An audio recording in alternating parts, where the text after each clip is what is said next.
I was talking to a group of employees the other day, and it's always fun because I date myself and I'm talking to them. And I was talking about what an encyclopedia set was. And most of them had no clue what it was because they've never been exposed to that. They grew up with YouTube and they grew up with videos and they grew up with how-to. And it speaks to what you're saying here is the ability to allow people to access information, to learn. I don't want to say just at their pace, but if they want to speed up the pace, you'd be surprised how many people in a generation where I'm being told the generation doesn't want to learn or work, they do. They want to do it on their terms, and they actually will do it off hours. I have people that come in that will shock me with their knowledge of a dehumidifier because off hours, they were deep diving into websites, into KnowHow, into all these various platforms they have because they want to know something. They want to know the why and the how. And when people ask why and how, sometimes I think you can feel threatened, like, why are you asking me why? But they don't mean, why do I have to do it? They mean, why are we doing it? And if I know why we're doing it, I can do it that much better.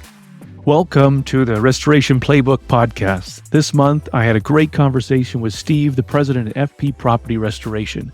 Steve has figured out how to democratize the way that he wants things done and is driving incredible results. So let's jump in. I was talking with a gentleman that might be a familiar name for you, Mark Springer, yesterday. Previously ran a company called Dayspring Restoration, and then that was acquired by Fleet. He's been very involved in the RA over the years. And I remember we were chatting yesterday, and he said, I was looking at a recent study, and I said, he's like, I had just come from working with a client. He's doing some consulting now, and he said the number one pain point reported by staff, and our research supports this as well, is that it is just really difficult for staff to just get easy access to just what do I need to do just to do a good job?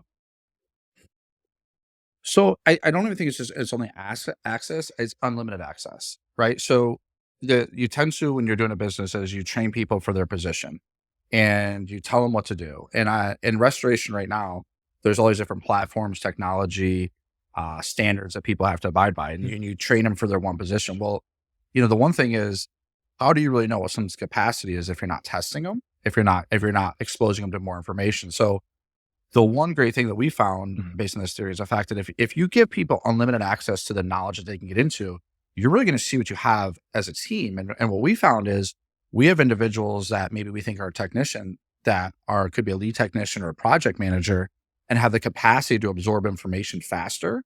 The other part of it is you always get to people like when I was growing up and working people, I told you about this. I told you this. It's like, you told me 100 things. How was I going to remember 100 things? And I never had a resource. Even when I started working, you'd have maybe the company handbook. Well, the company handbook is only as up to date as when it was printed. And often that was years ago. Having this ability to digitally distribute information, but also digitally allow people to access information. That's well said. Steve, I don't want to miss an opportunity to just give you an opportunity to introduce yourself. And then I want to jump right back into what we're talking about here. So tell us about yourself, your career, kind of what brought you to this role with FP Property Restoration. I grew up on a farm and worked for my dad from the time I was 5 years and up on a farm. And he was a truck driver. He went over the road trucking. And he always told me, you have to go to college. It's a must in our family.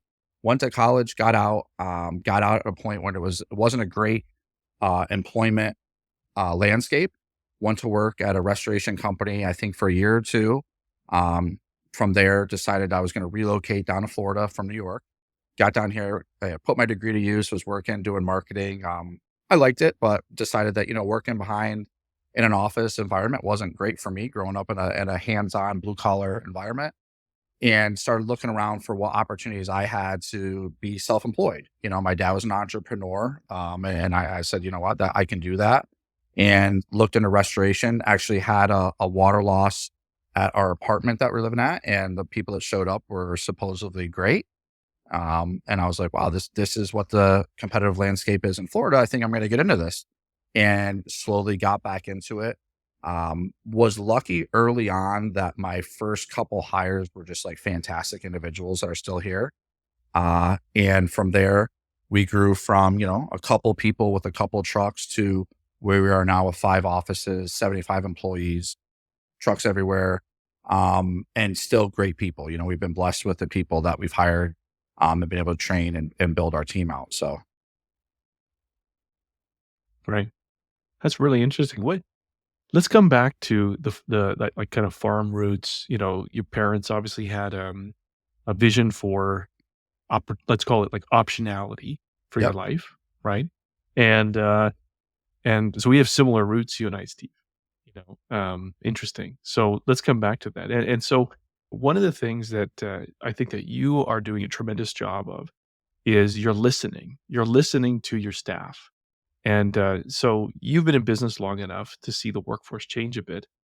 Like, what's your read on the worker today? How they like to learn, how they like to interact with knowledge, how they like to be equipped. Like, So what's your how we pulse on train that? people when we started the business versus how we train now are completely different. Um, we used to have these lectures, we used to have, these printouts and everything. And now we have people coming in and it's a very much like, show me how to do it, but then show me the resource to know the why and to deep dive into it. And then I'll show you I can do it. Right. And, the individuals, like I said earlier, they want to know the why and the how, and they want to deep dive into it, but they're just a sponge of information. I think that what I'm seeing more and more is people absorb information faster now based on between AI and videos and things online. And there's this belief that they don't. Well, they're not reading books, not doing that. No, they are. They're just doing it digitally. So as people come in now, we have a rough itinerary of what they have to know. We used to have dates and days next to it. We took that off. Like, why are we going to limit you to this? And now it's like, here's what we have to get through. And as we're getting through it, we're going to evaluate how you're doing this and how you're accessing it. And that's going to maybe better determine your path in our company. And one, And, and what's the well, reaction to that, Steve? the reaction is to that you'll see the people right off the bat. You're like, well, this person here is going to be a star.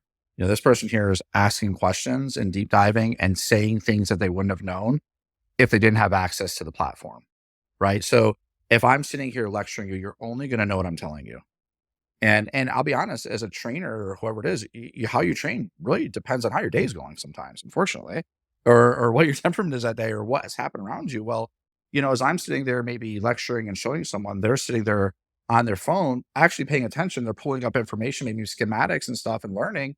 And all of a sudden they're saying something back to me. I'm like, okay, this is hitting. This person knows what they're doing. And that even goes to how we interview is in our interview, we start talking really deep diving into how we're training people. And you look for that reaction, you look for, is someone here because they want to grow in this industry or someone is here for a job? There's nothing wrong being somewhere for a job, but you want to know, like when you talk to them about the training, the intensity of training, the amount of training, are they pumped about it? We have people that come in and they'll say, well, how long is training going to be? And we're like, it's as long as it's going to take us to get this information in, but also it might go longer based on your capacity to retain the information. We're not just going to stop at a hard stop because you know what you have to know for your position. You might be flying through it. And we're like, this person's got to keep getting some information. In the past, when we hired, we had itineraries just for that position. Now we can have all those itineraries in front of us and say, why are we stopping here? Let's keep going with this guy and let's keep or girl and keep teaching them exactly what they're soaking up and what they know. We'll have people that come in and we think maybe they're inclined with their hands. We find out they're very technically inclined in the computer and they might be a better estimator than they are project manager. Interesting. There's a lot going on. There's a lot going on there. So let me maybe peel back a couple things that you said. One is the way that we're training has changed. So what was the catalyst? Like what was the pivot point where you said, hey, what we're doing either isn't achieving the outcome that we thought, or it's just not clicking with this workforce? Like what was the catalyst and I think why it did you had change? during the Great Resignation. You have this influx of people decided maybe they want to work from home or they want to do things a little different. We have these itineraries, and itineraries are anywhere from 1 to 2 weeks, and you have these individuals that often are leaders, and they're investing 2 weeks in the individuals maybe over and over again, and we're looking like, man, we're really pulling this person out of their position to train. And you could see these leaders getting frustrated, like, man, I did everything I could to get that person here. And it was outside their control. And then we started looking, okay, well, what can we do to maybe streamline this and have an itinerary that we can push to people and to be self-paced with oversight, but also not have this physical person that has to be sitting in the room overseeing it. And when we started doing that, we started saying, okay, we could monitor it, still do our functions as a company, see how training's going. We could keep the same itineraries and tweak them. We could add videos, we could add processes, we could add all these different things that we could push electronically. And then we started looking at that and say, well, also we could retrain people easily too. So instead of saying, this person isn't good at their position, well, they probably are good at their position. It may not be good at like one thing. Why don't we deep dive into that one thing that we already have all the resources here and the assets and know-how and push that to them so they can be successful? And we started seeing that little microscopic parts of people's jobs were holding them back. And we could push the information and abundance of information about that role to them. And our retention rate started going up during the Great Resignation. And we started saying, okay, look, we're doing this now. Also, we started seeing that we're taking candidates that were okay and making them great. That just allowing them to constantly have the access to the information and not have to go backwards and remember this 2 weeks of training they had when they were first hired. Now they could go back to this resource nonstop, even if they had to do it daily because they couldn't remember it. It was there. Right. And when you say these candidates were okay but not great, I think what you're describing, different. That means different things to different people. Ultimately, you're saying we're hiring people that we're aware they Yep. have some gaps, and so why don't you qualify those gaps? Because I'm sure there's certain gaps that you're like, no, it's a deal breaker for us, but there's other gaps you're like, we can work with that. So what do you mean? Like just unpack So an an okay candidate, okay someone that candidate comes for in, me. maybe if it's reconstruction, has a little reconstruction side, maybe it was with a new home building, has never dealt with insurance, never dealt with restoration, never dealt with holding down 20 jobs or the budgeting process. So they know construction, which is actually a microscopic part of a reconstruction PM's career these days. So you're having to teach them financials, you're having to teach them how to toggle between 15 computer programs, how to navigate an adjuster, how to, navigate the claim process. So what they think it makes them very qualified. They get in there like, well, this job's nothing like I thought. I'm not even really doing any construction. I'm managing people's expectations and a claims process. So we know that that's a big lift to get them to be a project manager. And historically, that lift doesn't go very well. Well, now as we're able to deploy training and resources, we can make that lift incrementally too. Instead of saying you have to go from 0 to 100, we can say, okay, well, let's teach you budgeting. Let's teach you the claims process. Let's teach you customer service. Okay, now let's put it all together and teach you our process. And being able to do that over time has allowed us to take people that I say, okay, that maybe aren't just superstars that come from the industry and get them right up to speed faster. Interesting. And going back, that's interesting. And going back to something you said, okay, so we have this great resignation, so I'm going back to like November 2022, right? And we're seeing this massive, we like to refer to it as in our research as this self-initiated resignation. It wasn't like employers ran out of money. It was like individuals were pulling the lever and Yeah. ejecting, and it was it's like, okay, they did this themselves, right? And so what I'm hearing you say is, okay, so we saw all of these, let's call it variables. We have the smartest people on our team. Let me qualify that a bit. The most experienced people on our team. And we were taking the approach. Tell me if I'm capturing this right. We're taking the approach where we say, hey, you're the most experienced, thus you should train. Very common approach. People coming in seem to be a little more flighty than normal. So maybe we take a different approach. Sounds like you're reading the room, that how people seem to be, let's say, approaching training is different. And it's interesting because one of the things that we're seeing in the market, Steve, is that experienced people with 20 years of experience are fewer and fewer. And a lot of people, I believe, are making the mistake of saying, I'm going to leave you in this frequently asked question purgatory, right? Where you never really get to do your job because you're kind of just, in a sense, babysitting my workforce for me. Thank you.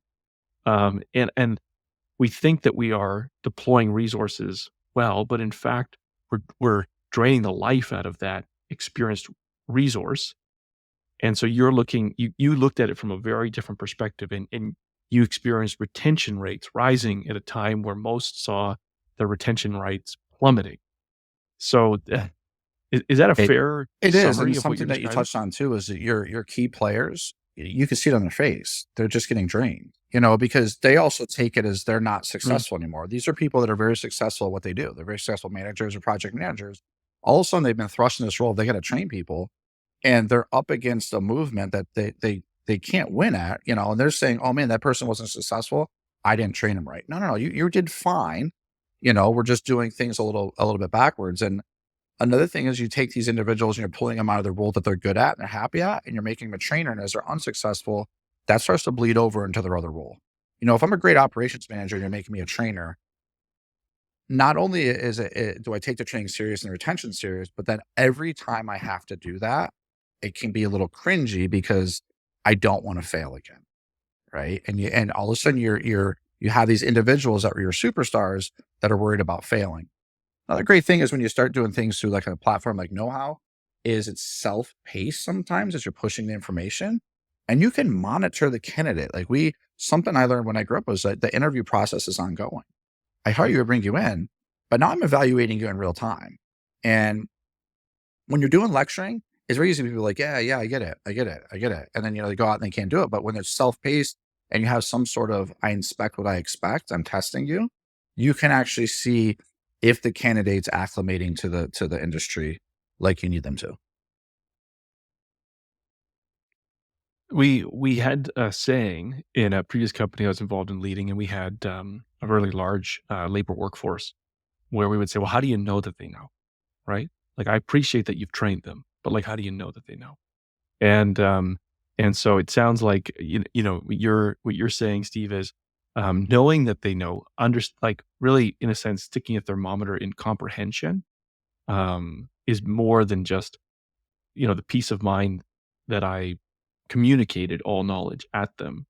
And see people say, well, you need to see them do it. And you say, well, that's fine, except but you keep on several occasions now, Steve, you've said, but you need to allow them to do it at their own pace and in their own way. And what that tells me is that you've had to probably wrestle with something that I think is very difficult, which is a lot of people have a concept of how they learned or how they figured it out. And it becomes like their modus operandi. Like they're like default mode of like, no, this is how I was trained. This is how I had to figure it out. This is how I prefer to communicate knowledge. And thus, that's what's on the table today. How have you Well, wrestled and with it's not that? just myself, it's other people. Like one of the people that I hired year one is still here. And you'll hear him say, well, when I learned or when I did this or this, that's not how we learned. And I always have to pull him aside. I'm like, yeah, we didn't have any of these resources we have now. Man, we were learning by mistake, and we don't want to do it anymore because we've already made the mistake. We've invested 13 years in making mistakes and correcting them. They shouldn't have to make the same mistakes. And we're not a good company if we let them make the same mistakes. I think there's something to be said too from an operator standpoint is you look at the time it takes you to interview, onboard, recruit, and the cost, and then all the resources you put into it. When you get the individual in front of you, and this has been hard for me to grasp, is you have to be a little more patient than you might want to be. You might be able to learn something very fast. You might be able to sponge something very fast. It might take them longer. But if you look at the on-ramping and the cost of bringing someone and finding the exact person, at some point you thought that candidate was the best person for the job. That's why you brought him in. Just because they learn a little bit different doesn't mean they're not the best candidate. And there's things even for me that take me a long time to learn. And then I have that aha moment. When I have the aha moment, I just take off. It's see you later. Can't believe I couldn't figure that out. Um, and it's been hard for me to accept that, but the longer we accept that, and I think when the new candidates or the people that you're training see you're patient with them, they're that much more apt to try to speed up their learning process and to get it right. Um, it can't be square peg round hole. Not everyone's going to learn the same way. People take notes differently. People communicate differently. They retain information. I see people read things differently on books. As long as we all get to the same end goal, which is doing things within FP's processes and meeting a standard, that should be the goal. It should be how we get there. It should be like when we get there, we're within our processes and we're meeting our standards. Yeah, that's interesting. I've found that is like a bridge too far for some people. They get hung up on it, and sometimes I think it's rooted. I mean, just I don't know. I may be pulling at threads here, but sometimes, Steve, I've seen it rooted in like almost an unresolved angst that they have, that they were really under supported when they got in, and they had to kind of like, in a sense, deal with the heat in the kitchen. And now there's almost this lack of, I don't know, it's almost like a overused word today, but it's a Right. lack of empathy, right? Um, I have another question I want to put to you, but what do you think about that? Do you There think is, there's especially any when you're looking at the roots mitigation in that? side of things. You always have this bravado in the room of, well, we used to do it this way. We had to do it this way. We had to carry, and it's like, great, understand, but you're not going to find too many more like you. Even talking about earlier, you talked about the 20-year veterans that are leaving. There's just some of this toughness in the mitigation side leaving too. You've got to bring in, you're working, you hear the term work smarter, not harder. There's truth to that, man. There's a lot of technology that's gotten in the industry where you should be able to work smarter, not harder. And why would you want everyone to do the same things we did? If we look back at it now, it's not the smartest thing we could have done at that time. Um, and I do think that there's a lot of people that'll look back and say, but I did it this way. If they flip their thinking and think, yeah, but by you doing it that way, you paved the way for us to get to this point today. Thank you for doing it. Now let's move on. And if we can get these individuals trained not to do it that way, to do it the right way, that's a win, man. You can pat yourself on the back that we got to. Well said.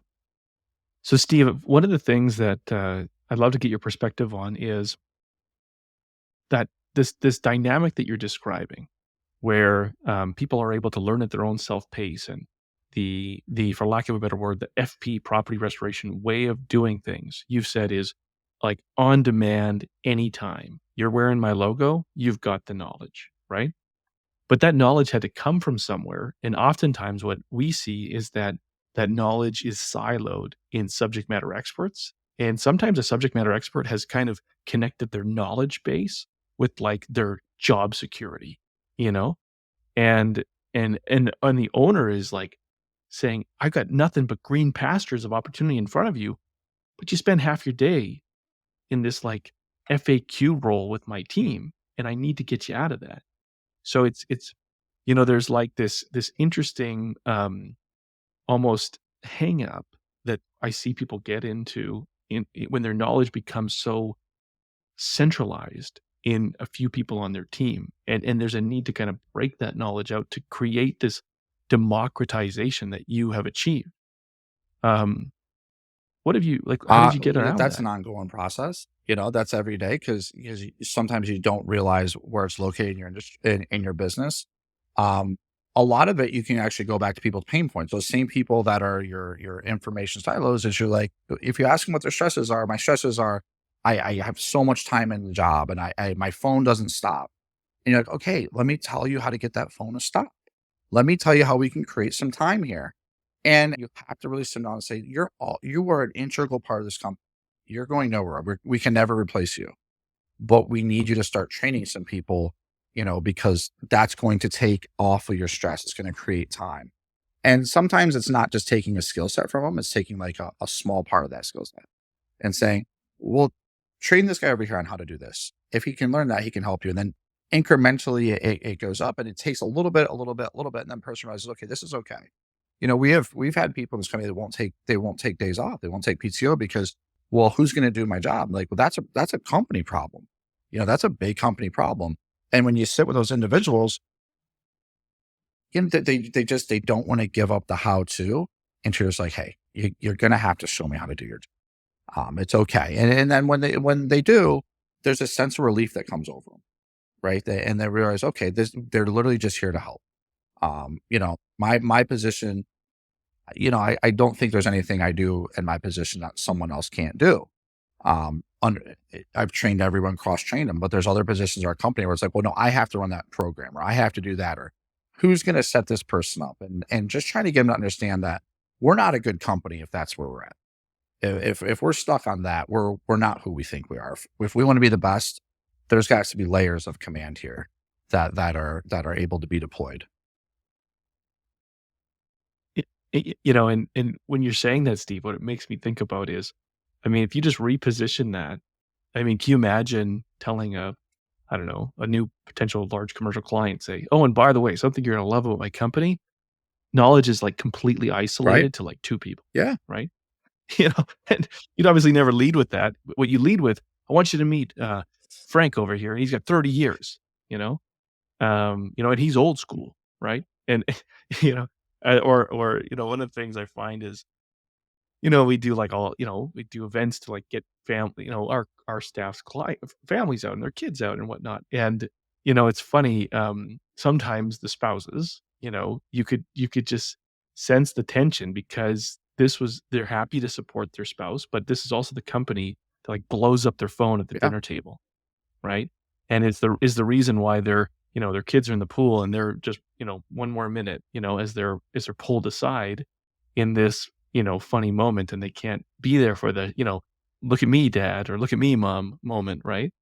Um, it's funny, like those are just angles that oftentimes don't get In considered. restorations, I mean, you're a 24/7 industry, and these things never happen on good times. There's a joke that if we want a storm to come or an event, I just need to go plan a vacation, and it's going to come. And for years, I canceled and canceled and canceled, and then we got to the point where I tell my wife, we don't have to, we can go. It's fine. We have people to do that, and you try to explain that to everyone here because you talk about the spouse, you talk about that, the term work-life balance, and sometimes what people don't know is it's not the company that's preventing that; it's the individual that is worried about the work-life balance. Like, you don't have to be worried about it because those same individuals, when they take a day off or they do something or they give up that skill set to someone else, they come in recharged. And what they don't realize is they had put a ceiling on their growth, holding on to.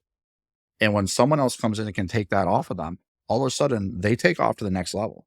They're learning a different skill set. I have an individual that works in our office that holds on to some skill sets, and finally when she decided to give them up a little bit, all of a sudden she's learning T&M. She's going this direction. She's going a whole other direction in her career that maybe she couldn't have gone if she didn't give up some of that information. Right. So what do you think about, like, if I was that knowledge expert and I'm being asked by my leaders, Steve's my leader, and he's saying, look, I want you to create some space for yourself so that you can take on more by giving up some of your knowledge. There's an element of faith where Steve hasn't like painted a picture of all the growth opportunities in this company. I'm almost being asked to like step out of a role where there's security and step into a future that for some companies they don't define well. You know what I'm saying? Like they don't define, the opportunities Right. for high performers, senior level staff, because you're asking them to step into a future that still has to be built.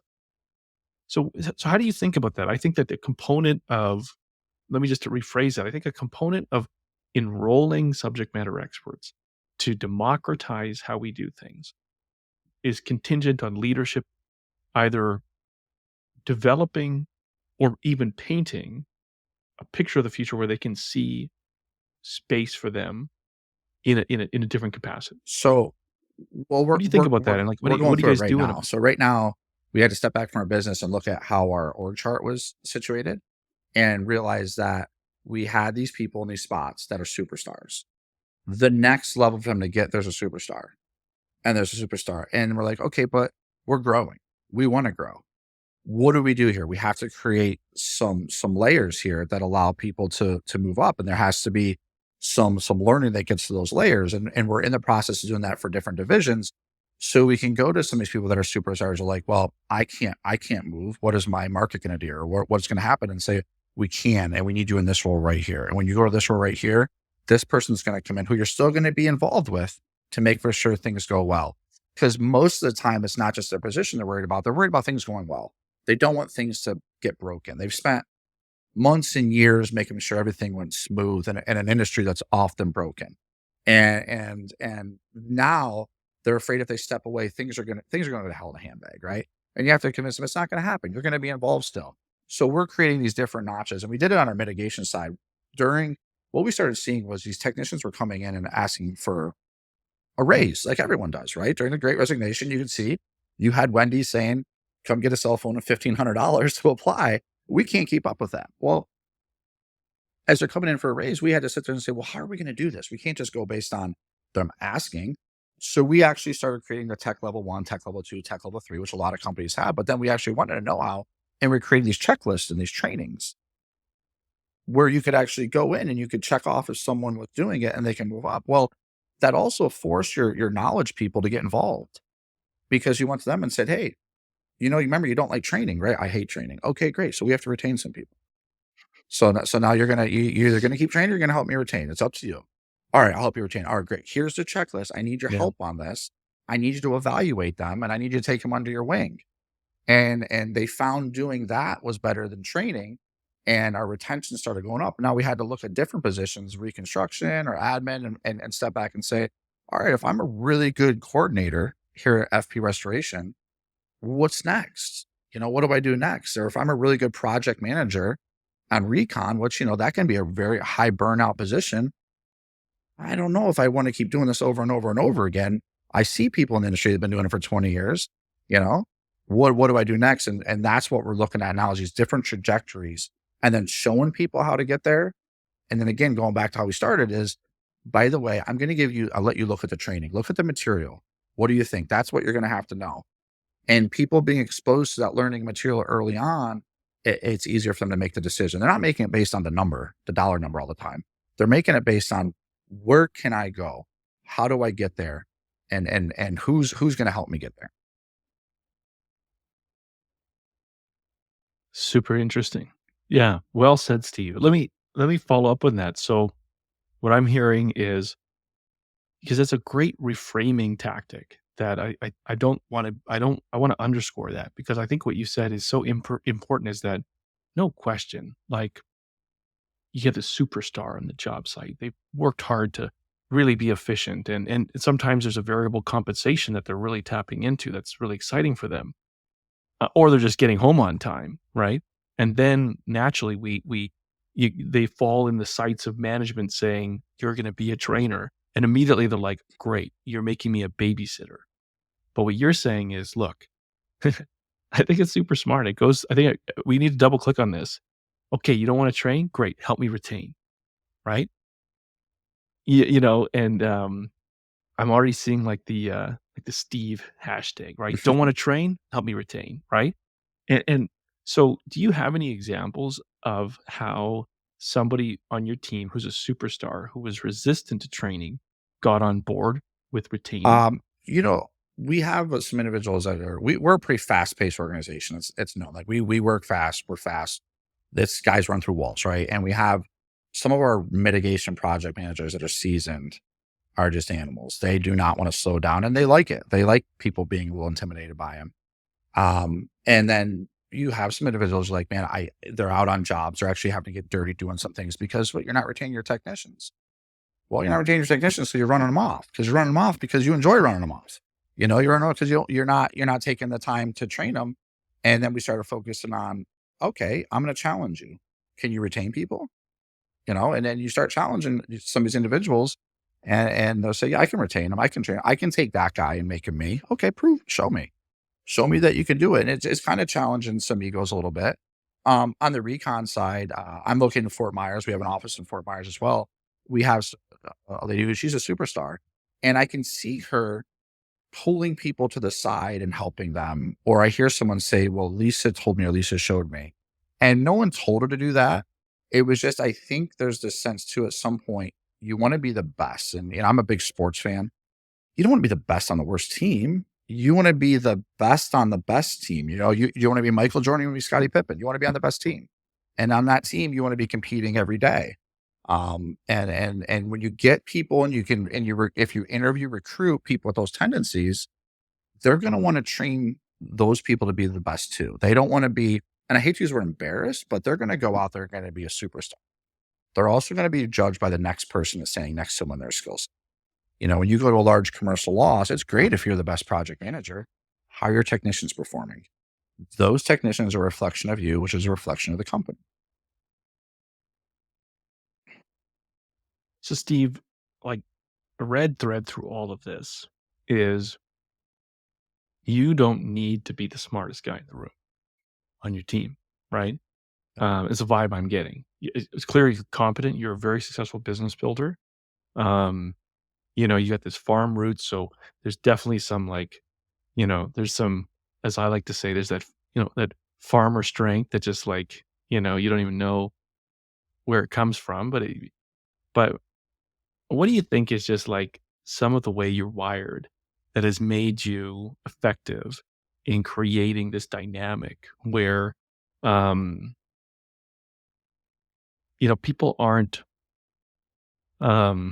harboring their knowledge, and I realize this is an object, this is a strategy in motion, but what you're doing seems to be working. And I get the opportunity to interact with a lot of people in your industry, and they're not achieving what you're achieving right now, many of them, but they want to. And sometimes what I see is that they aren't aware that they are a bottleneck because, either they need to be the smart person, or there's certain situations that they want to kind of hoard to themselves. I mean, heck, I'm not always very good at it, right? Like, like, tell us about Steve and what is going on there that you're not getting in your own way, in your own team's I way in think, this, or how have I you had to think it deal comes with from that? getting in my own way a little bit when we're operating the business, making some mistakes where we talked about, I wanted everything a certain way. And we still do have a standard here, but also wanting things to be done how I do it, or just wanting things at my pace and having to step back and, a couple of years ago say, okay, you don't want to continue to reset, and look for individuals. If you continue to reset, you're only going to make these small incremental growths. At some point, you're going to have to step back and accept some things are out of your control. You don't want to give up your core values. You don't want to give up your standards or your processes. Not what we're saying do them, but if the end result is what you're looking for, you're going to have to look at it and say, hey, you're going to let people get there in a certain way. I run at one speed. It's pretty fast. And, I'm intense at work. That's how I was raised, that be intense, play to win. You don't expect to lose. You play to win. You expect to win. And that's how I operate. And, I think also sometimes putting yourself in check and realizing, hey, that can be a lot for people to be around. And also, as you're hiring though, you're hiring looking at your core values, you're hiring your standards, your processes, but you also have to be true about who you're hiring, right? If you know who you are, your organization is. I visit a lot of organizations across the country of our partners, and they're all cool to me. Like, some of them are very, very laid back. It also has to be regional. Some of it's by state.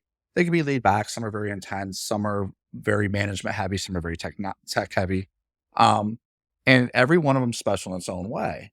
It's not saying they're doing it different, but you have to know your company's culture and put the right people in the right seats. There's a Nick Saban quote: get the right people in the right seats on the bus and get the wrong people in the wrong seats off the bus to get the team moving, and know who those individuals are. But also sometimes look at candidates to say, is that going to offset one of my weaknesses, right? If I'm super intense, it's good to have someone around me that's not super intense for others in the room, right? They may not think that, but I think so. But, and obviously if I'm not great with technology, it's great to hire someone who's good at technology, and vice versa. And that's helped us get past the plateau that I was causing.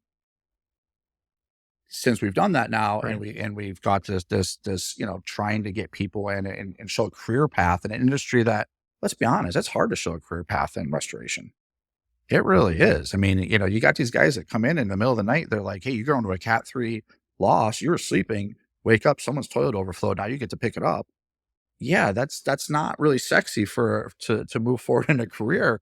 And you have to paint a really cool picture. And that's hard to do every day when every day they're coming in. Well, one way that we're doing that, to go back to training, is we're explaining the how. We talk to technicians and we say, if I tell you to break down this wall every day and you do it, great. But at what point are you going to ask me why? On day 300, aren't you going to be wondering, why does he keep having me break these walls down?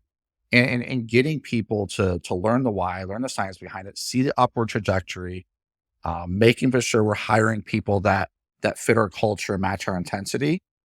That's been kind of the overall recipe over the last 3 years. It's allowed us to break through that plateau. And let me put something to you. Just I think it's right in line with what you're saying. But I wonder what you think about this, because I have a theory that, and we'll come back to a kind of a side component of this in a moment. But I have a theory that it's hard to enroll your team in optimizing the process, like really polishing and getting it really rocking and rolling, if they don't know the why.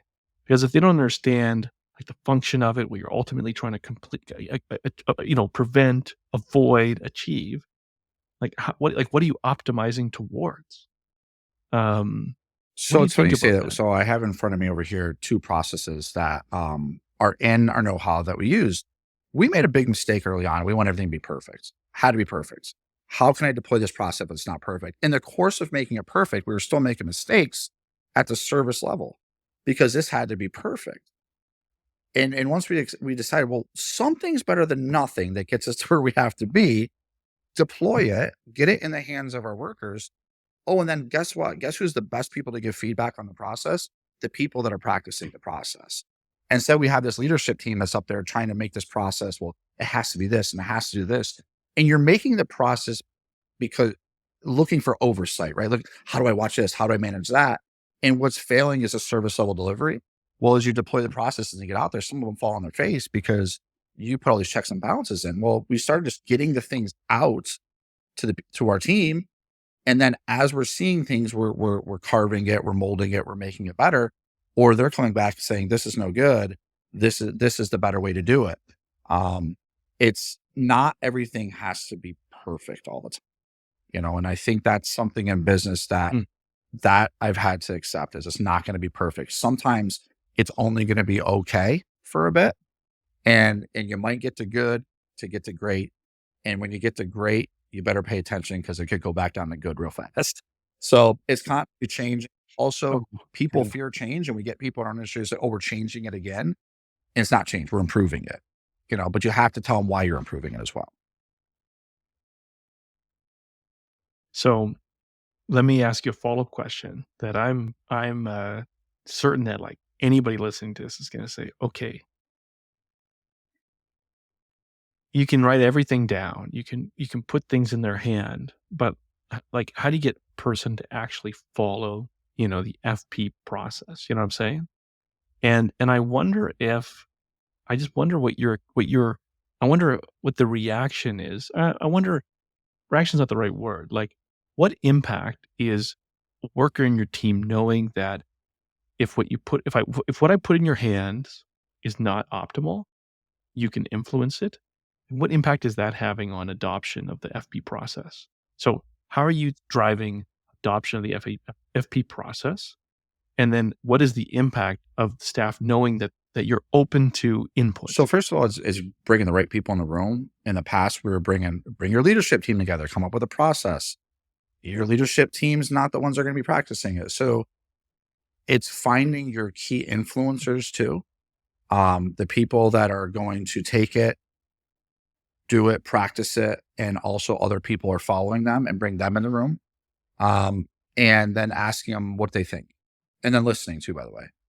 That was a problem for me years ago, is not listening to when what do you think? Well, what do you mean you don't like it? Well, listening what they think. And then the one thing for adaptation is speaking to it. If you're not using the word process or standard every day, if you're just saying this is how we do it, that just, it's such a cliche. This is our process. This is a standard. And if you get your people speaking in certain terms, that's what people start gravitating towards, and if it's a process and sometimes they get to the end means and they're not necessarily in the process, it doesn't mean they did it wrong. Maybe your process has too many steps and someone found a better way to do it. Now, if they're cutting the process and it's creating more work for others, no, that's not that's not going to work. But getting also people from all different parts of the business, Our mitigation process just shouldn't have the mitigation team in there. It should have our claims team in there. It should have our recon team in there. It should have our intake team in there. It should have a mitigation technician in there. And then also, one thing is have your leadership actually go out and do the process. What we found, unfortunately, was we were writing these processes out. They were great. Our mid-level and our entry-level people, they were adapting to them. It was our leadership team was having a hard time adapting to the processes. They were designed them, but they weren't necessarily following them. And then when we got them involved in them and had them do them, had them actually practice them, they were kind of the ones that came back and said, this is a little cumbersome. This needs to change. There's a little too many steps in here. So getting people to actually try it out and then accepting the feedback. Interesting. And then what's downstream from that? Like all this work, let me ask it a different way. So, you've worked hard to make the FP property restoration way unlimited, on demand, like on tap. You need it, you got it. So like, what does that look like practically today? So I'm just thinking, someone comes, they spend some time in your company, and they've heard that your company is really working hard to try to democratize the way you do things. What are they going to experience tangibly? This is a new hire? Yeah. New hire. I think, and then why don't you dovetail into like, and what's your vision for it? Like, where do you want it to go? So where is it right today? now, New hire. we where it's actually today, hired and then where our do you want it to first go? in-house trainer 3 weeks ago. And that in-house trainer is, first of all, his first 2 months are just tasked with observing. People ask me the itinerary. We taught them our core values. We teach them all. I want you to observe. Give us some feedback. Find the holes that we don't see because we're in it every day. We're looking to combine our trainer hands-on with the platform KnowHow and really build out a program where we can bring individuals in, regardless of experience, by the way. We're looking for attitude and character now, and bring them in and give them the hands-on training while they have, know-how deployed to them. Show them the trajectory that they need to see to move up in our company, and to make our onboarding, our training, our hands-on training, our know-how a big deal. Make it not your typical week, 2 weeks. Make it a month. Make it 6 weeks. Make it something when you get to the end. First of all, when you get to the end, it is impossible you don't know how to do something or how we do it. But also, it's a celebration here at FP. That you've made it to in. You've made it part of the group. And we're currently building out, we have a warehouse that we're building out a training area in there. It's not anything crazy, but it's enough that you can hands-on train in a private atmosphere with a trainer. And we have our know-how videos. We have screens up there where we can have everything in writing, show you how to get to it while you're using the extractor, while you're using the dehumidifier, while you're using the air movers. And then these little mini tests, I show you where to get it. Now you show me. And now let's put it all together. It's here. I showed you 5 things. What you didn't realize is I showed you a process. Now we're going to put these 5 things together, and you're going to show me you can do the process, and you're going to teach me how to do the process. Teach me now how I taught you. And we're trying to build this out that when we bring someone in, we're selling the training experience. Yeah, this is who you're going to be when you get out. And it's something that we've thought about for a long period of time, but it was never able to materialize this until now. We're like, why don't we do it? If someone can make it 4 to 6 weeks through training every day, hands-on training, testing, we're going to have this incremental opportunity to retain them. And probably they're going to move up faster and be like, what's next? When's my next training? So that's what this looks like right now for us. And also the fact that as we have a trainer, we're talking about doing more videos of how to do something that we can upload into our know-how and add it to if someone's looking up hashtag dehumidifier and they're on a job site and they don't know why they're having this error code. Here's our trainer showing you. Now there it is in writing, but here's also our trainer. Totally. That's pretty cool. Steve. You've done a lot of hard work, man. Kudos. I mean, that's impressive. And it's obviously been something when you talk about, well, we made a big change, at the kind of great resignation. I mean, you've made a lot of change in not a lot of time. So this is really impressive. I mean, kudos to you and your team. Let me just like step into the shoes of someone who's probably going to listen to this, and they're going to say, you know, Steve, that sounds really difficult, and I'm, and I don't know if that is for me. So I'm just curious, like for you, how have you justified just like all the investment that you've made in this work? I mean, to me, I'm like, hey, you're preaching to the converted here, but there'll be people that they look at your approach and they just say, man, that is so much work. Cards on the table. I believe that the rules of the game have changed, and but just like how have you just done the math in your head that this is like a So super there's a important podcast I listen investment? to, is, the sayings, pick your hard, right? And you can say, pick your cost too.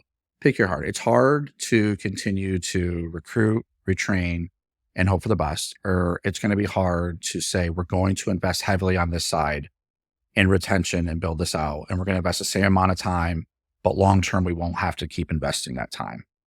It's pick your cost as well. There's an opportunity cost to having never being fully staffed or having to continue to bring people in and train them. It could be your reputation. It could be how you handle jobs. It could be just lost jobs. Take the costs that you're going to spend or lose on training these people, Indeed ads if you're doing that, recruiters if you're doing that, all these various things. Or the other thing is, if you have individuals that see people going out the door, you know what they're going to do? They're going to probably think about going out the door too. So you have lost individuals you don't realize you're losing, maybe because you can't retain other employees. There's a real astronomical cost of that you may never want to calculate, but you should know it's there. And you could probably, or we are, investing fractional amount of that on the other side of the business to bring in a trainer. And by the way, by bringing in a trainer, all of a sudden these individuals that are doing training, they are like, well, they're listening. I don't have to train anymore. Oh my gosh, this just came off my plate. And you know who the biggest supporter of that trainer are? The people that were doing the training. So they're feeding him. Now we have all this investing this money over Yeah. here. All of a sudden it becomes a recruiting tool too. Mhm. When this is all 100% functioning or maybe not 100%, maybe enough that we could present it, we would be doing our interviews over there. Hey, let's do our interviews where we're training people. Let's show them exactly how they're going to get trained. Let's get them pumped. No, we're not going to put you in front of a homeowner. We're going to put you here in a little academy that you're going to be in for a month training. So it is a lot of work. And Yeah. I just think that it's pick your lot of work. Do you want to be the one out there filling in for project managers because you can't retain them? Or do you want to invest the time over here to work on these processes, to work with these individuals in your company and get things outlined so you can start? And the other thing that's key is start somewhere. We had to start somewhere. We didn't, this is all just like it builds and it builds over time, and you have to get your company to buy in. It started with, well, we need to improve retention. Then it started with, hey, I was at a trade show and I saw KnowHow. And then I need to get, Heather HR, and she saw it. She's like, this would be great. And then we got it and not much happened. And then we started saying, we're going to use this, and we started using it, and we got the key individuals to use it. And as they're using it and they're starting to deploy it and pulling information in, it starts to take on a mind of its own. And then training, retention, and it becomes a culture at your company. If you start using the number of your head count, people start looking at that head count as a score almost.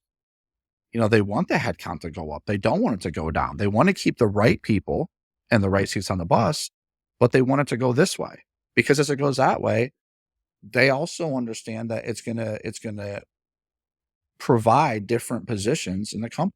Maybe it's managerial positions, maybe it's layers of managers, but there's an advantage to the company growing and just getting the right people to all row in that direction. If you can get your team to do that, the investment and the time is not going to bother you at all. Yeah. Steve, it's well said. As we were going through this conversation, I almost feel like a need to like hit pause and like have a John Madden moment where I feel like I almost feel like I need to back up and say, did you hear what he said? Like one of the things you said there that I don't want to miss, and then we're going to go into kind of a rapid fire round to wrap up because I know we're coming up on time here.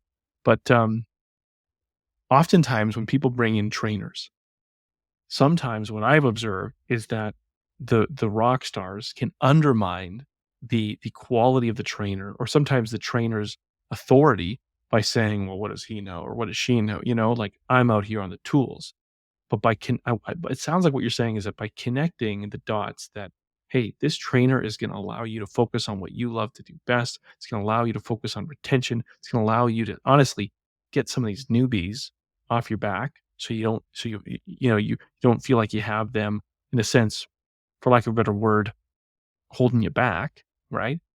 I mean, you're enrolling them in a sense, supporting and qualifying the trainer and contributing to the trainer. And I'll tell you, like, if there's one thing, I was just having a conversation yesterday, and they were talking about just how oftentimes the trainer becomes this source of grief in the business, because they're seen as kind of like the equivalent of like the safety officer. You know what I mean? And it sounds like what you've done is you've found a way to get buy-in from your cultural influencers for the trainer. They see the value to them personally, and they don't see it as a competition for their prowess. Like, is that a fair summary? Because that It is is. I really mean, impressive. Dave.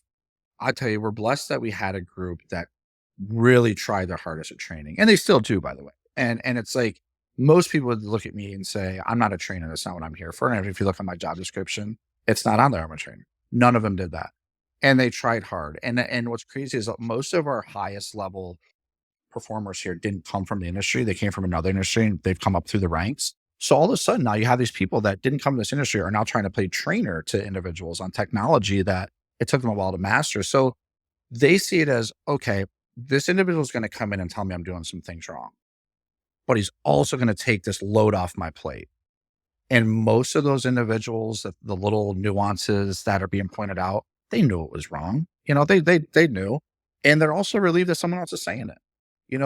We presented as, hey, you don't have to be the voice in the room anymore. He's the voice in the room. I just need you to buy into what he's saying, and then manage to it. When he leaves a room, don't go manage him back this other way. You manage to that right there. Also, given the trainer that authority to go to job sites and give us feedback. Give all of us feedback. And you talk about the safety officer. I get it, yeah, but at the same time, that's okay. It's okay to be safe. There's this thing in restoration where people kind of shy away from that. They want to be this macho bravado, but no, this guy's going to go out there and tell us how to do it right and prevent accidents from happening. Which long term benefits everyone in the company. And again, it's another retention tool. People don't want to work where they don't feel safe. Question. Yeah, well said. Okay, Steve, I've got some rapid fire questions for you here. And then I'm going to let you get back at it here. So there's a lot of meat on the bone here, man. I appreciate you've been dropping some really golden nuggets here. So here's I've got 4 questions for you. Okay, so first question: leaders are listening to this. They are picking up what you're putting down. What's one thing that you'd recommend leaders stop doing to just better empower their workforces with just the how-to that their team needs to succeed? Like, what's one thing limiting people to their position. Don't be afraid to let people to see other positions, give them access to it, right? Don't be afraid if I have a technician who wants to be a project manager, let him go do a ride day with the project manager. Let him see if he likes it or not. But just don't protect the knowledge from people. It's an open book, it's an open book, and let them see how we do things. Let them see how we estimate. If someone says, I want to try Xactimate, let them try Xactimate. What do you have to lose? But that's one thing that I've seen in the past, or we cap people's ability to grow based on their title. Well said. Okay, so the inverse of that. Someone's listening to what you're saying and they're like, Steve, I'm in. So what is something that you'd recommend them start doing? Like you said, you got to start small. But so what's like, find your biggest place pain to point. Start? Yeah, find your biggest pain point. Yeah, and get a process and train to that and try to improve it. Because if you can get your people to see that you can improve their biggest pain point, they're going to buy into everything else. Figure out what stresses your company the most. When we did it, it was our recon process first, because everyone thought it should go a certain way, and we got it on paper. it improved how people thought about a reconstruction division, and then how they interacted, how they processed information. And to be honest, it's even how we collected the money in the end, because people are on the same page. But I think getting people in the room that don't see eye to eye and saying, what is our major hurdle here? Let's get this down on paper and correct it. And once they see that working together and learning together, and then getting the whole company to learn that works, it picks up momentum fast. Awesome. Yeah, that's super cool. Okay, two more questions. Long-term bets, right? So some of what you're doing is taking you a couple years plus, right? So what would you say are like, what's an example of like a worthwhile long-term investment that you just say, look, it's going to cost money, it's going to take time, but it's worth it? I think it's not only just a technology. Like, obviously we're invested heavily in know-how, and that's where we store all our Mhm. knowledge, but it's also the investment in the time you're going to pay your people to get the information there. You're not going to buy a platform and it's just going to change your company. There's got to be a buy-in, and you're going to have to earmark that time, and that time is money. So it's a constant investment in what we're getting into the platform, like know-how, then deploying it, and not deploying too much at a time that it becomes information overload, following up and surveying your company and say, are you using this? Checking the metrics to see who's logging in the most, and all those steps you can take. But that's the constant investment, is you're going to have to allow your company and your key people to take time to do this. It doesn't happen on its own. Hmm. Yeah, that's very, very important. And I think that is not something that you're saying trivially, like in a trivial manner. Like I can see from even just the interactions I've had with your team members, that that there has been a big investment in codifying the FP property restoration way. So then, so I guess the question that many people have is, the number one thing that causes people to lose sleep in this industry today is workforce. Like, so if you had a moment on stage, or you're on a panel, you and I are going to be in Dallas next week together. So say you get on a panel, and you could teach leaders one thing about attracting and retaining talent in this industry, in this workforce, in this market climate. What would be your advice? So early on, I talked about, know the culture of your company, and know who your company is. And I think that's important. I think it's good to know exactly what your company is made up of, and to bring individuals in based on attitude and potential, right? I think we get stuck on trying to recruit people that already have a skill set in restoration. And I see a few leaders in our company be like, well, they don't have any experience. I'm like, either did I. As a matter of fact, our top leaders never had experiences. Getting people in that fit your attitude, and asking what their goals are. So for us, it's what's your 3-year, what's your 5-year goal? Can I get you there? Can I show you the roadmap to get there? And then let me tell you what our company's like, and you tell me if that's something that's attractive to you. And if there's a match, let's go hit your goals. So that's asking some questions back to the applicants, and then bringing them in. And don't be afraid of the cost and the time to train them on those soft skills. If you're the company you think you are, you're going to be able to train them on the soft skills. You shouldn't have to always go out and recruit people that have those skills already. Yeah, well said. Okay, hey, I've got to ask that, because to me, as you're unpacking that, I just think one question has got to get asked. People are going to listen to this. People are going to share this with their friends, and one of the reactions that people are going to have is, I just want to be part of Steve's team. Like, I just want to be part of what he's building, because that's pretty inspiring. So, so who is a fit for FP property restoration? Very goal-oriented individuals, that want to always be moving up and looking for more. And by looking for more, it's like, what's next? That what's next mentality. We have technicians that are like, I'll travel with them. We just in Tennessee, they'll get done with their 4th job of the day, and what's next? What's next? Those individuals I love. You try, because then as leaders, we're trying to keep up with them. And the what's next starts to go into what's next with knowledge, what's next with technology, how can we get better?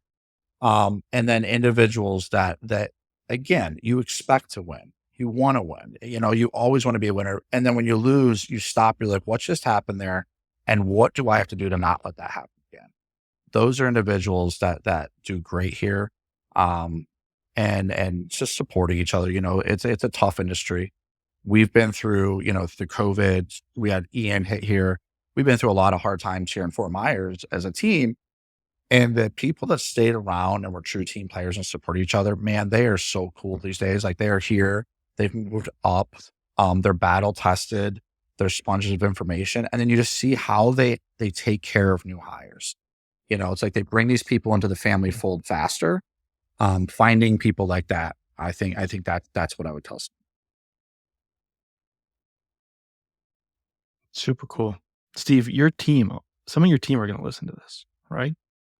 Team members I think there's people that I think what you've said here is timeless. I think you've offered some timeless advice. And so I think there's a very good chance that, FB is going to be 150 people and some new hire is going to listen to this. And so you've been very generous to the industry here. What is your message to your team where, you're obviously, you're working towards something and you want them to know that you have a sincere, genuine passion for them to be successful? Like, what's your message to FP Property team members of tomorrow? I think it's the fact that it's a tough industry. Doesn't matter where you work, right? And I go back to pick your heart. You're going to come through the doors of FP and it's going to be hard because we have high expectations for each other, but it's also because we hold each other to a standard. So when you walk out the door and you go home and you're working these long hours or you're standing in line at a gas station, you can be super proud of where you work. We say we want people to be like, we want to go work there, and we want people to tell them you can't work there. They're just too great. And that's the company we're building towards, and you want to be able to walk around. And we do. We see people all the time walk around with their FP gear on, not because they had to, they left work. It's because they want to. The FP hat, the FP brand, and that's what we want. And it's not easy. It's not an easy industry to do it in. It's not easy to retain it in. But every step of the way is a win. And we can't have those wins without the team. Even down to the individual that may not ever listen to this podcast, or the person that doesn't even know that there are podcasts, but they are an integral part of what we do. For me, down to the technician, maybe we hired yesterday, and everyone in between, if we don't have everyone rowing in the same direction, we're never going to get to that point. Yeah. You're a sports enthusiast. This has been a slam dunk, man. Yeah, Steve, I think you know this, but as someone who spends a lot of time shoulder to shoulder with leaders in this industry, I can tell you that you're doing something really special. And, I just want to, compliment you and your team for the hard work you're doing. And, it's pretty cool. And so thanks for taking time to share what you're up to. And it'd be awesome to circle the wagons again, whatever, in a year or whatever, because I'm sure that, you guys are just Appreciate getting started. It, man. Thanks for the time. What an awesome conversation with Steve about how he's armed his workforce with the way they do things at FP Property Restoration. Now, if you want to read more or you want to dig into other conversations that we've had with great leaders, head over to R&R Magazine through the link in the show notes. If you want to keep up with all the content that we produce with leaders, with resources, with studies, head to LinkedIn and subscribe. At any time we put something out, you're going to get access to it front of the line. Steve talked a lot about how he's using KnowHow to drive massive impact at FP Property Restoration. If you want to learn more about KnowHow and how we specialize in helping growing companies standardize the way they do things and democratize it across their workforce, head to tryknowhow.com. At tryknowhow.com, you're going to get access to resources, information, and a chance to sign up to have an expert walk you through how we can help you achieve the results that Steve has unlocked at FP Property Restoration. KnowHow is an intuitive, mobile-first application designed to rapidly onboard new hires, upskill staff, and provide on-demand expert guidance for whatever task is next. Home to your company's proven methods, KnowHow ensures everyone has the skills they need to get the job done right. with time-saving features that make it a breeze for management to build, maintain, and translate standard operating procedures. It's time to ditch your outdated operation binders and dated, difficult-to-search systems. With KnowHow in their pocket, your staff have the how-to they need wherever the day takes them. Our new process creator makes drafting new SOPs faster than ever, helping you customize, edit, and share your time-tested methods and processes with ease.